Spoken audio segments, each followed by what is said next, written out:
하나님의 말씀 신약성경 사도행전 10장입니다. 사도행전 10장 34절에서 48절입니다. 제 성경으로 204면 전후에 있습니다. 사도행전 10장 34절부터 48절까지 한 목소리로 봉독하겠습니다. 베드로가 입을 열어 말하되 내가 참으로 하나님은 사람의 외모를 보지 아니하시고 각 나라 중 하나님을 경외하며 의를 행하는 사람은 다 받으시는 줄 깨달았도다.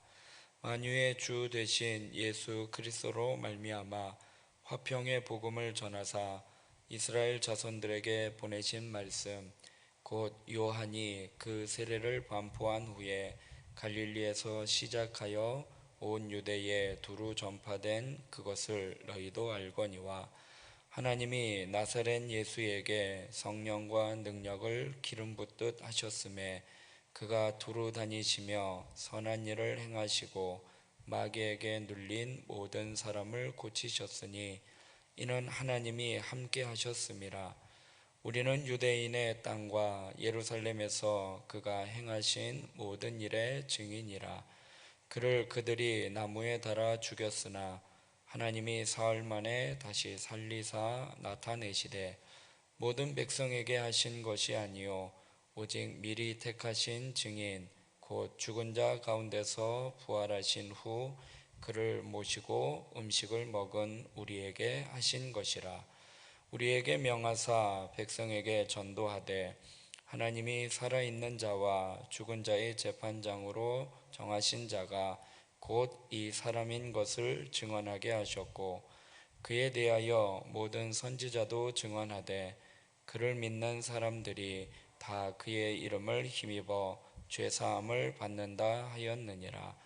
베드로가 이 말을 할 때에 성령이 말씀 듣는 모든 사람에게 내려오시니 베드로와 함께 온 할례 받은 신자들이 이방인들에게도 성령 부어 주심으로 말미암아 놀라니 이는 방언을 말하며 하나님 높임을 들음이러라.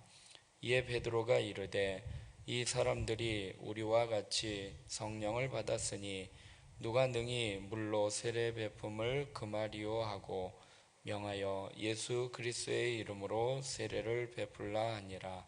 그들이 베드로에게 며칠 더 머물기를 청하니라. 아멘. 할렐루야. 지난 한 주간 어떻게 잘 지내셨습니까? 미리 이렇게 광고를 드렸어야지 되는데 광고를 드리지 못해서 죄송하고, 그래도 우리 장로님들께서 이렇게 수고해 주시고 또 이렇게 배려해 주셔서 한 주간 또 휴가를 잘 다녀왔습니다. 오늘 본문의 말씀을 가지고요, 말씀과 성령 충만이라는 제목으로 말씀 나누고 기도하도록 하겠습니다. 지지난주에 이렇게 말씀을 계속 이어서 말씀을 보고 있는데요, 성령님께서요 기도하는 고넬료와 또 기도하는 베드로에게 성령이 임하셔서요 환상을 통해서 서로의 만남을 이렇게 연결을 해 주십니다.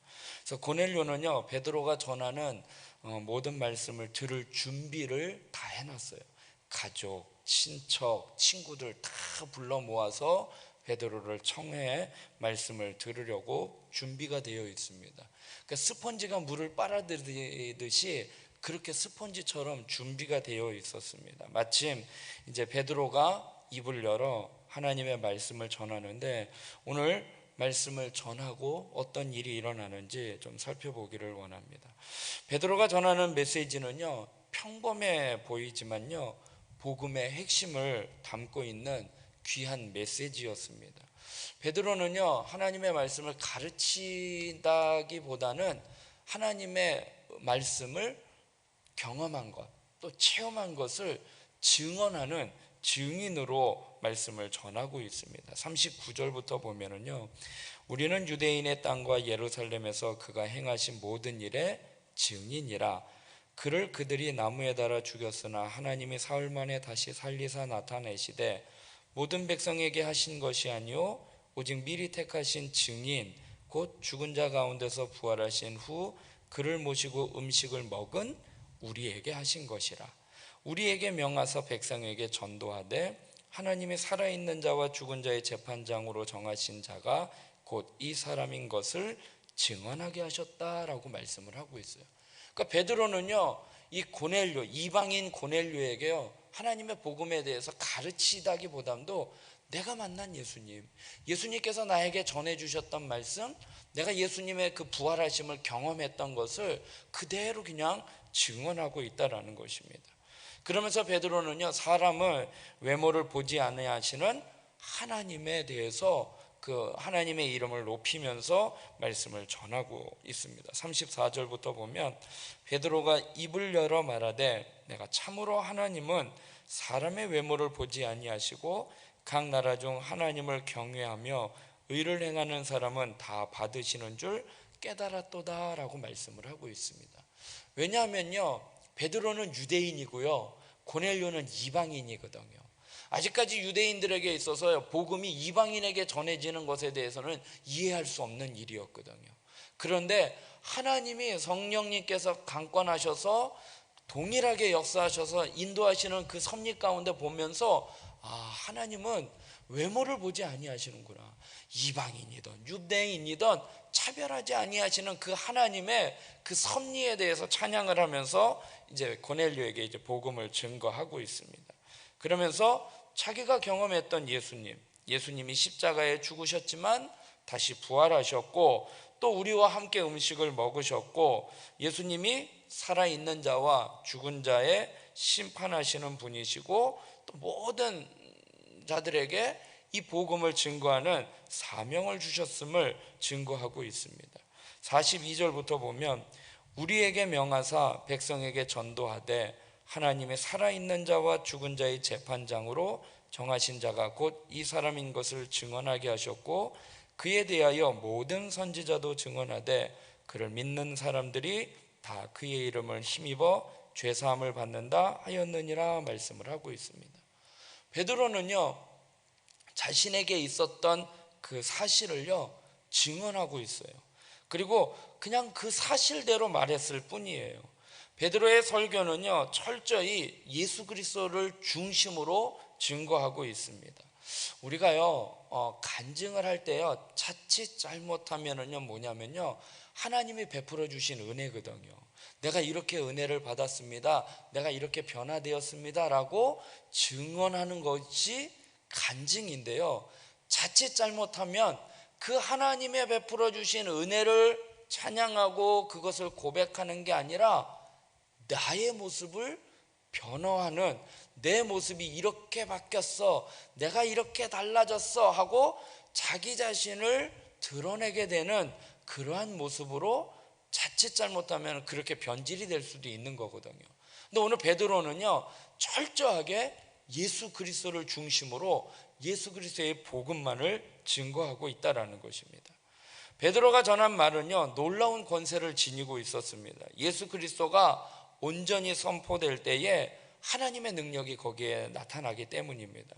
베드로는 온전히 예수 그리스도를 전했고 그 결과 그 말씀을 듣는 모든 이에게 성령님이 임하시게 되었습니다. 이게 바로 복음의 권세라는 것입니다.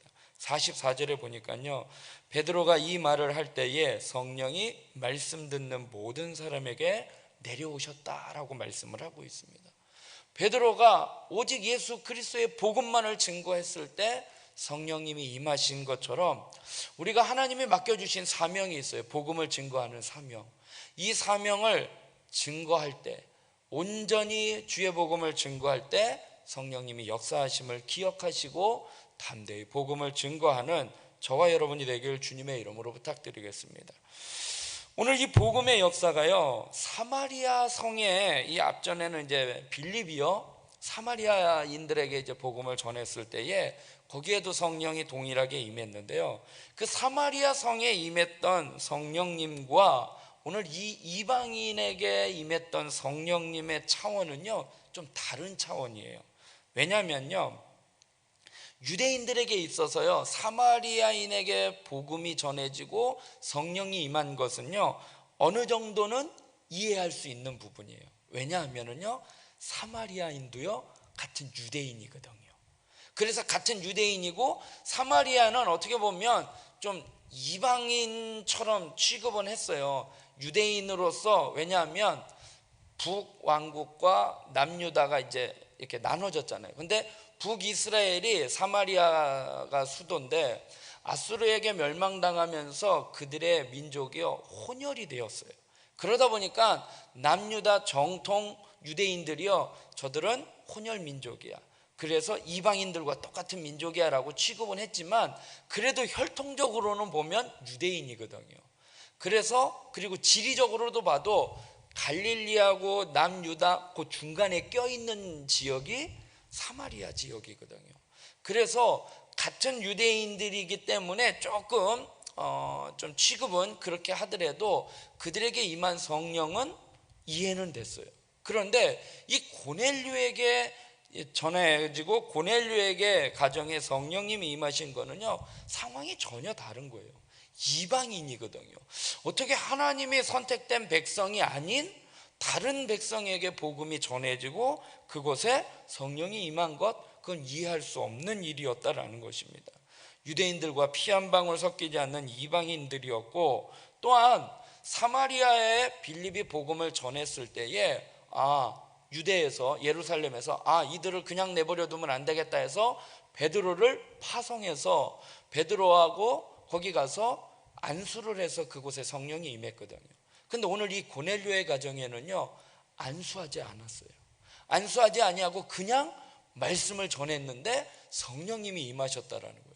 그러니까 유대인들의 입장에서는요, 놀라운 거예요. 세례를 베풀지도 않고 안수하지도 않았는데 단순히 그냥 복음을 전한 것으로 말미암아 성령이 임했기에, 말씀 들은 것으로 말미암아 성령을 받았기에 놀라운 일이 일어난 것을 놀라워한다라는 것이죠. 44절분에 보니까 베드로가 이 말을 할 때에 성령이 말씀 듣는 모든 사람에게 내려오셨다라고 말씀을 하고 있습니다.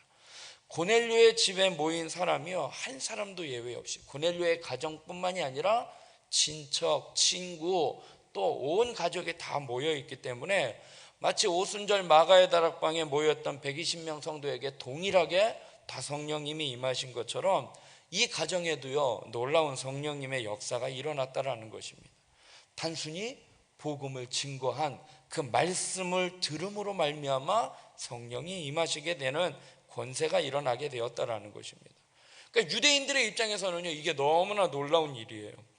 45절에 보니까요, 베드로와 함께 온 할례 받은 신자들이 이방인들에게도 성령 부어 주심으로 말미암아 놀랐다라고 말씀을 하고 있어요. 그러면서 베드로가 이제 뭐라고 이야기해요? 이들에게도 세례를 베풀어야지 되겠구나라고 생각을 합니다. 47절에 이에 베드로가 이르되 이 사람들이 우리와 같이 성령을 받았으니 누가 능히 물로 세례 베품을 금하리요 하고 명하여 예수 그리스도의 이름으로 세례를 베풀라 하니라. 그들이 베드로에게 며칠 더 머물기를 청하니라 말씀을 하고 있습니다. 베드로는요, 이방인에게도 이제 세례를 베풀어야지 되겠구나. 처음에 고넬료의 가정에서 이야기한 것처럼 하나님은 외모를 보지 아니하시는구나. 하나님은 유대인이든 이방인이든 모든 민족에게 복음이 전하기를 원하는 걸 갖고 또 그것을 뜻을 따라 하나님의 뜻에 굴복하고 순종하여 세례를 베풀게 되었다라는 것입니다. 사랑하는 성도 여러분, 하나님의 뜻을 받아들이기에 힘들 때가 있어요. 베드로가요, 환상 가운데 부정한 음식이 내려오면서 잡아먹으라라고 이야기하니까 하나님, 나 이거 못 먹습니다 라고 이야기를 하거든요. 받아들이기 힘들 때가 있다라는 것입니다. 단지 우리는 머리로는 이해가 되는데요, 몸으로는, 마음으로는요, 체득되지 못할 때가 있다라는 것입니다. 우리의 어떤 뜻, 생각, 이성, 경험, 이러한 것이 하나님의 뜻과 상충될 때가 있다라는 거예요. 전에 말씀드린 것처럼 깊은 데로 가서 그물을 내려라, 밤이 새도록 수고해서 아무것도 없는데 왜 또 가서 하느냐, 이게 상충될 때가 있다라는 것입니다. 우리가 피하고 거부한다 할지라도요, 하나님의 뜻은요 이루어집니다. 그래서요, 우리는 하나님의 뜻을 바로 깨닫고 적극적으로 기쁨으로 순종하며 살아가는 저와 여러분이 되길 주님의 이름으로 부탁드리겠습니다. 또한 예수 그리스도의 말씀이 선포될 때, 그 말씀을 듣는 사람들에게요, 성령님이 강하게 역사하신다라는 거예요. 성령님이 임하시는 거는요, 어떤 특별한 은사가 아니에요. 막 안 보이는 게 막 환상이 보이고 막 뭐 투시 막 이런 뭐 방언 뭐 예언 이러한 것만이 성령의 은사가 아니라요, 성령님이 임하시는 것은요, 말씀을 통해서도 역사하셔요. 그리고요, 우리가 예수님을 그리스도라 주라고 고백하게 하는 것도요, 성령님이 하시게 하시는 거거든요. 그러니까 내가 예수님을 믿는 것도요, 성령 받지 않으면 예수님을 믿을 수가 없는 거예요. 그래서 말씀을 통해서 성령이 충만하게 임하시는 것처럼 오늘 성령의 영이 말씀 가운데 역사하심을 깨닫고 말씀을 읽고 말씀을 듣고 또 그 말씀을 증거하는 저와 여러분이 되길 주님의 이름으로 부탁드리겠습니다. 계시록 1장 3절에 이 예언의 말씀을 읽는 자와 듣는 자와 그 가운데 기록한 것을 지키는 자가 복이 있다라고 말씀을 하고 있습니다. 사랑하는 성도 여러분, 하나님의 말씀을 사모하며 또 그 말씀을 때를 얻든지 못 얻든지 우리 주변의 이웃들에게 증거하는 저와 여러분이 되길 주님의 이름으로 부탁드리겠습니다. 기도하겠습니다. 사랑의 하나님, 하루의 첫 시간을 하나님 앞에 나와 기도로 예배로 시작하게 하여 주시니 감사합니다. 하나님, 오늘 하루도 하나님 앞에 모든 것을 맡겨드리오니 하나님께서 함께하여 주시고 인도하여 주시옵소서. 오늘 고넬료의 가정에 말씀이 선포되어질 때에 그곳에 놀라운 성령의 역사가 임한 것처럼 하나님, 우리가 말씀을 읽고 듣고 또 그 가운데 기록할 때, 지키며 나아갈 때에 또 그 말씀을 증거할 때에 성령님께서 우리와 함께 하시고 또 그 말씀을 선포하여 듣는 그들에게도 성령님이 역사하사 놀라운 하나님의 구원의 역사가 있게 하여 주시옵소서. 특별히 하나님, 이 시간 나라와 민족을 위하여 기도합니다. 이 나라와 이 민족을 긍휼히 여겨주시고 하나님께서 친히 다스려 주사 정치, 경제, 사회, 문화 모든 분야에 아버지 하나님 혼란과 어려움이 있지 않게 하여 주시고 또 대통령과 위정자들을 붙잡아 주시고 이 코로나 바이러스로부터 하나님 지켜 보호하여 주시옵소서. 몸된 교회를 위하여 기도합니다. 담임 목사님 청빙을 위하여 기도하오니 하나님, 세 분의 아버지 하나님 후보자 심층 면담을 통하여 하나님 잘 구별하게 하여 주시고 선별하게 하여 주사 하나님 모든 되어지는 과정 가운데에 하나님의 방법대로 하나님의 뜻대로 진행되어 갈 수 있도록 깨어 기도하는 저희 모든 성도님들 되게 하여 주시옵소서. 우리 지체들 가운데에 또 질병으로 고통당하고 영적으로 눌려있는 우리 심령들이 있습니다. 하나님 찾아가 위로하여 주시고 강건하게 회복시켜 주시고 치료하여 주시옵소서.